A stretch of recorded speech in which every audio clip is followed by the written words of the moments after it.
ایک باہمت باصلاحیت محترمہ ذکیہ ظافری کا انتقال پر ملال۔ کانگریس ایم پی و مرحوم احسان ظافری کی اہلیہ نے آخری دم تک گجرات فسادات کے ملزمان کے خلاف قانونی جنگ لڑی۔ احسان ظافری کی بیوی ذکیہ ظافری نے مسلسل 23 سال تک گجرات فسادات کے متاثرین کے لیے انصاف کی لڑائی لڑتی رہی۔ آج 1 فروری 2025 کو وہ اپنے خالق حقیقی سے جا ملی۔ انا الیہ و انا الیہ راجعون۔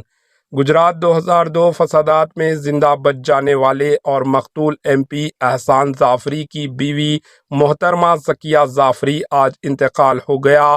محترمہ ذکیہ کانگریس کے ایم پی اور ادبی شخصیت احسان ظافری کی اہلیہ بیوی تھی۔ ذکیہ ظافری نے شوہر احسان ظافری کی فسادات میں موت کے بعد اپنی ساری زندگی انصاف کے لیے قانونی جنگ میں گزار دی۔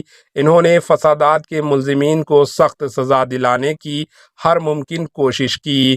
انہوں نے اس گجرات فسادات میں مسلمانوں کے قتل عام کے خلاف سپریم کورٹ کا دروازہ بھی کھٹکھٹایا تھا۔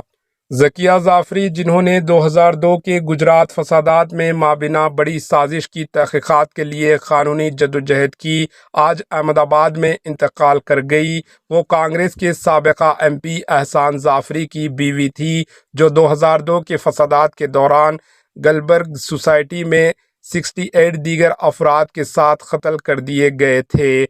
ذکیہ ظافری نے اعلیٰ عہدیداروں کے خلاف تحقیقات کا مطالبہ کیا تھا، لیکن جب مجسٹریٹ عدالت نے خصوصی تفتیش ٹیم SIT کی جانب سے دی گئی کلین چٹ کے خلاف ان کی درخواست مسترد کر دی تو انہوں نے گجرات ہائی کورٹ سے رجوع کیا۔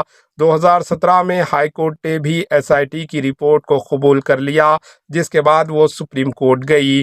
جون 2022 میں سپریم کورٹ نے ان کی درخواست کو مسترد کر دیا اور ریاستی حکام کو دی گئی کلین چٹ برقرار رکھی۔